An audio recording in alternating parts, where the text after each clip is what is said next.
What's going on, everyone? It's Chris here from Friendly Frenzy Games, and in this episode of One More Run, I start the run with similar cards to the previous 43 card Hellraiser episode, so I begin by shaping yet another strike-focused attack-based build.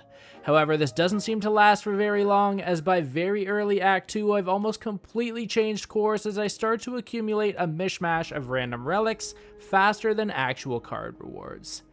At the mercy of RNG, can I get these relics to work together? Let's find out. Now, Act 1 drops me into the Overgrowth map to ultimately square off against Phantom. The Swarming Elites modifier for Ascension 1 is going to add some more elite nodes to the map, but before I get there, Niao sets me up with my first relic. I choose Nutritious Oyster to raise my max HP by 11 because health is continuously important, especially as the difficulty increases and your runs go deeper. After smacking around a group of slimes, I grab Armaments as the card reward with the intention of upgrading it later to help make all of my cards more efficient each combat. I quickly eliminate a Shrinker Beetle and collect Pommel Strike as it's going to grant me some more damage than a regular strike and offers some card draw for the same energy cost. Now, my first event is Morphic Grove, where I again choose to keep some gold and bump max HP by 5 for a total now of 91.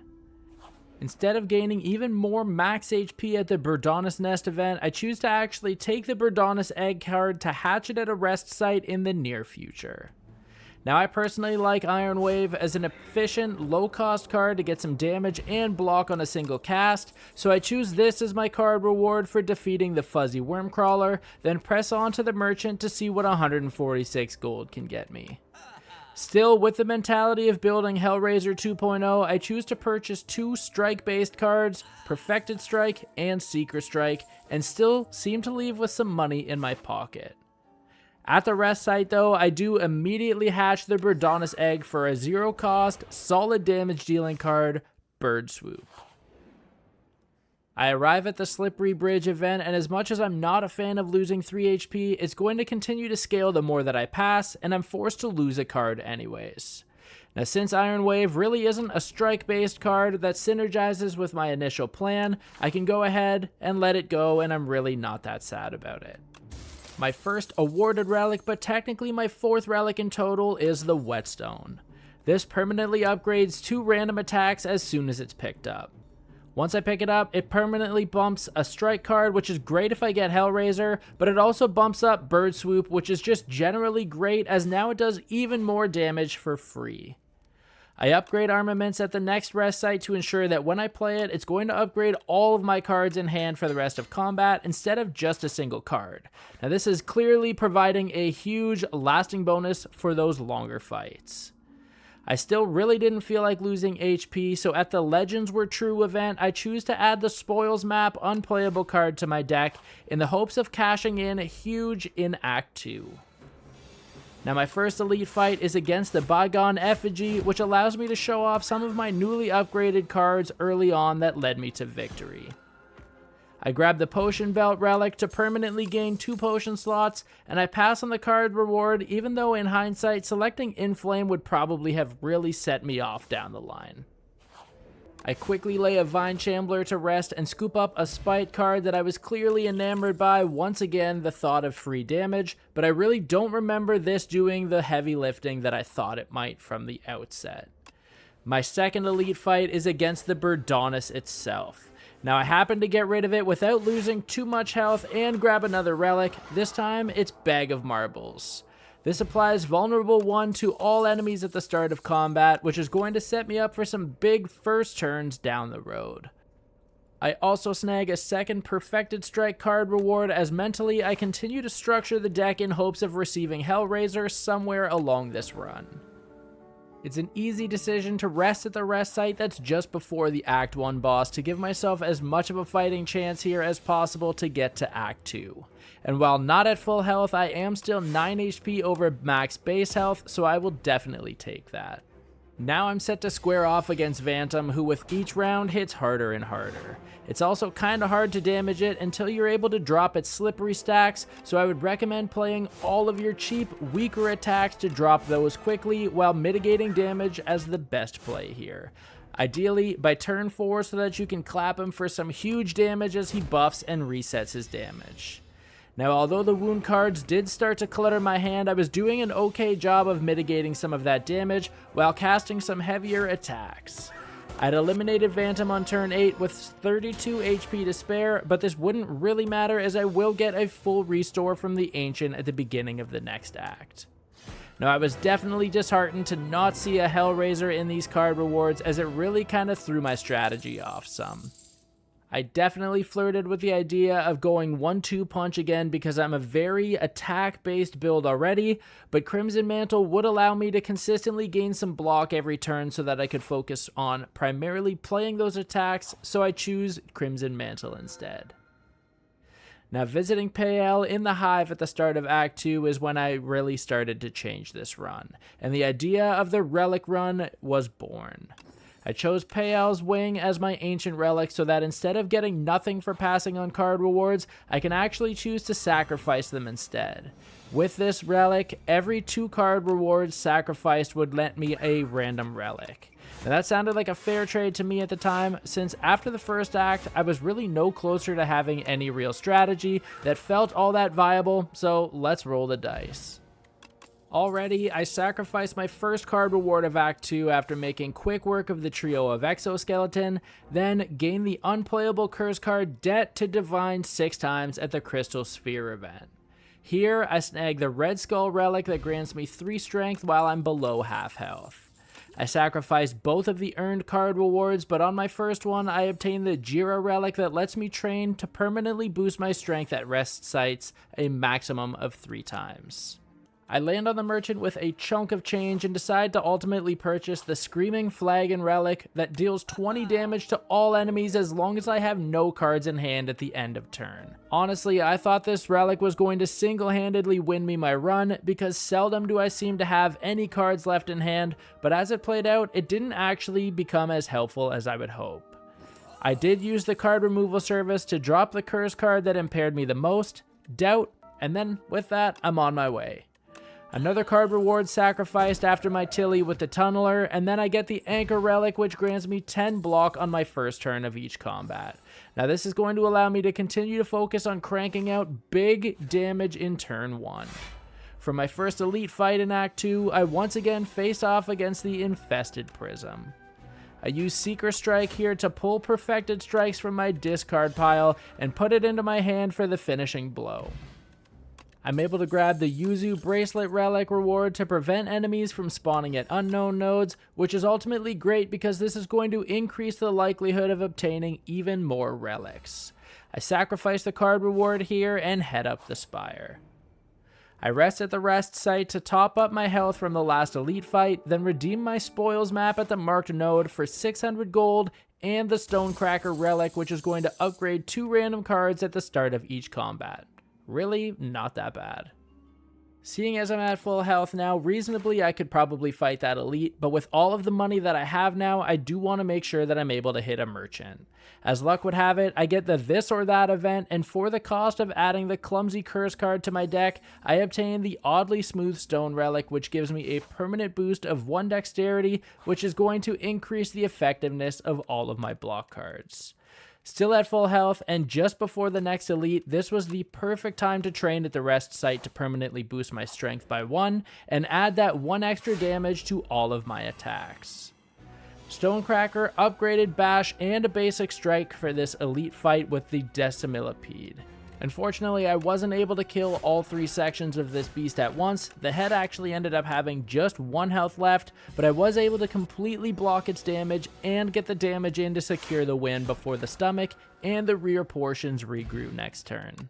I grabbed the Gorget Relic, which grants me 4 plating at the start of every combat, so if we're counting along here, that's essentially a free 12 block from Relics in turn 1. I sacrificed the card reward here, and since this is the second one that I've sacrificed to Payal's Wing since the last time that I got a relic from it, I earn the Book of 5 Rings, which ends up healing me 20 HP for every 5 cards that I add to the deck. Now this is the first relic that is really just not that helpful at all because it is going against literally everything that I'm trying to do right now. I'm able to visit the merchant with stacks of cash in hand, but the problem now is that I've got 22 health and an elite fight before my next chance at healing. I risk it anyways and visit the store. Admittedly, there's really nothing here that's super game breaking, but definitely there are some things that can help. First, I use the card removal service to get rid of that unplayable debt curse card, then I end up grabbing all 3 of the available relics. Brimstone to net a permanent gain of 1 strength, the Lantern to start combat with an additional energy to play some more attacks, and Nunchaku, which rewards me with 1 additional energy each time I play my 10th attack. I really don't have a choice now, so I've got to take my chances against the Elite Entomancer with just 22 HP and very little block-based cards. Now, I need to do a lot of damage quickly, and I'm very lucky that I do. By the end of turn 2, he's already down to 16 HP, and I finish him off in turn 3 with a bash. I end up grabbing the Tungsten Rod Relic here, which reduces the amount of HP that I lose by 1, which isn't super helpful, but anything that's defense-based at this point, I'm on board. I sacrifice my card reward again to Payel and move to the rest site for the easiest rest decision that I've ever made in this game. I still really don't feel all that good about how I'm shaping up against the Act 2 boss, the Insatiable. I'm really only going in with 51 health, but because I'm less than half HP, Red Skull is boosted up my strength by 3 to start the fight. Also, I feel that this boss really doesn't seem to hit as hard as some of the others because you've got the constant worry of being consumed by the quicksand, so I think that buys me a little bit of time here as well. All that said, I am able to mitigate the damage enough and keep far enough away from the middle of the quicksand to end the fight in turn 5 with only losing a total of 10 HP. Now, I was a little disappointed to see that there's no relic as a reward here, and none of those rare card rewards really meshed with what I was trying to do either. Upon sacrificing this reward though, Payal's Wing spits out Vajra, which grants me a permanent boost of strength again as well. After reaching Act 3, I'm dropped into the glory map to meet Vaku for I believe is the very first time.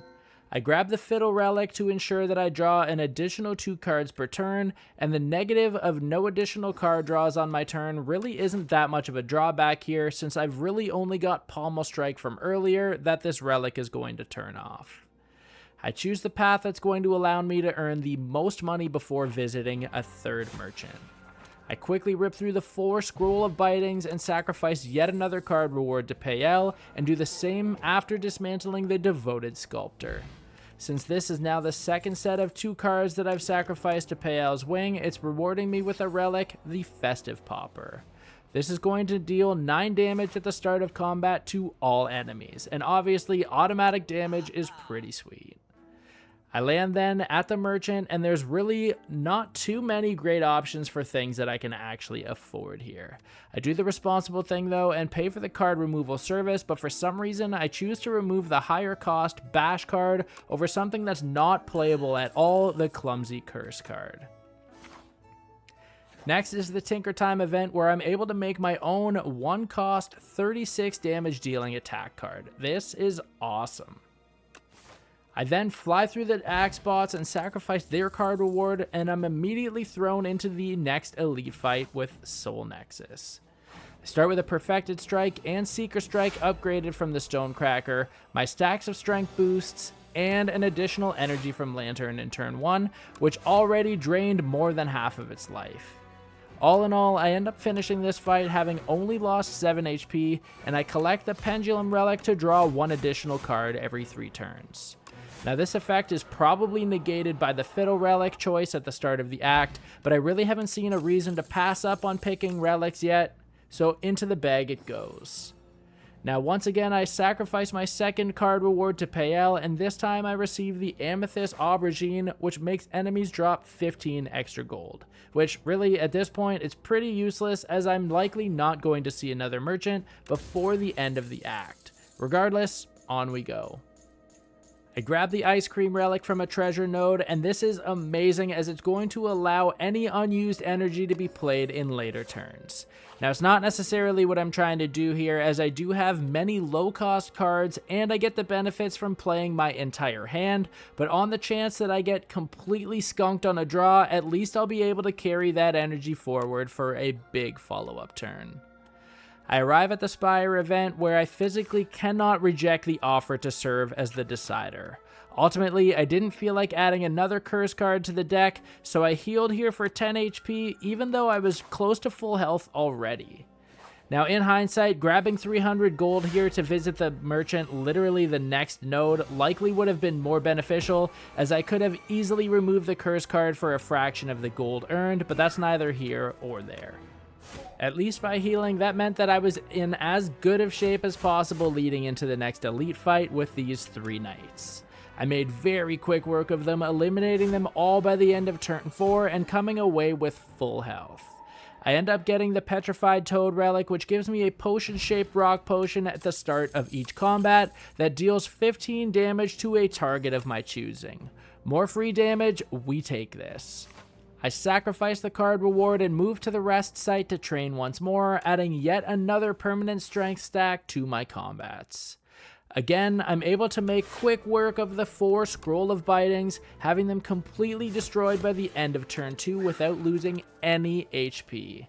I sacrifice another card reward to Pael's Wing, and it's going to reward me this time with a Strike Dummy Relic. This is going to bump the base damage of my strike cards by 3, which is almost all of my attacks at this point. Now, this is obviously a fantastic pickup for the Hellraiser direction that I was taking this build very early on. At this point though, I'm feeling pretty good and decide to try my luck with yet another elite while I'm at full health. This time it's the Mecha Knight. By the end of turn 3, I've already completely dismantled it without losing any HP. I grab the Blood Vial Relic, which at this point ends up being my last pickup for the run. Now, it is a good little relic early on, but at this point, it's not going to do anything for me now since we're so late. Also, because I'm at full HP heading into this rest site before the boss. I sacrifice the card reward to Pael, which at this rate, I'm not going to see another card reward to sacrifice, so it's going to just keep my deck a little smaller than it actually could have been. I visit the rest site to train strength one last time, adding the final attack boost stack that I can to my combat. This also means though that I was able to fully utilize the 3 maximum trains from the Jira relic from earlier, and then I head into the Act 3 boss fight with Aeon Glass. Now I start the fight with Crimson Mantle and Mad Science upgraded from Stonecracker. Not terrible. I've got my bonus energy from Lantern, I'm strength boosted by 6 from all of the relics, and I'll have 14 block on this first turn. Honestly, I feel pretty good. I'm able to chop 160 HP from him turn 1, and he gets through for just 12. Turn 2, he's heavily blocked, so I'm not able to make that much of a dent. Instead though, I do use the upgraded Crimson Mantle to start setting up some additional block for later turns, but he's ready to swing by now for 26 damage and connects with the majority of it. He's not attacking on turn 3, but I am still really not able to do that much damage to him based on the cards that I drew. He buffs and adds a few status cards, then it's my turn for turn 4. I deal a chunk of damage here, but I still need to make sure that I'm blocking as much damage as I can, since he's got the Wither status cards and he's swinging for 33 damage. Now he's got me to below half health, which ultimately turns on the Red Skull, and boosts my damage now by 14. He's swinging for 28 damage next turn, and I do end up with 3 Wither status cards in hand and no blocks, so my only real option is to go for broke here and try to survive by dealing as much damage as I can in turn 5. Seeker Strike helps me out and deals 34 damage off the hop, and then I'm able to swing a basic strike that's now attacking for 31, which knocks out Aeon Glass and sails me to my second win. Click the video on the screen now to see what happens in the next episode of One More Run. I'll catch you there.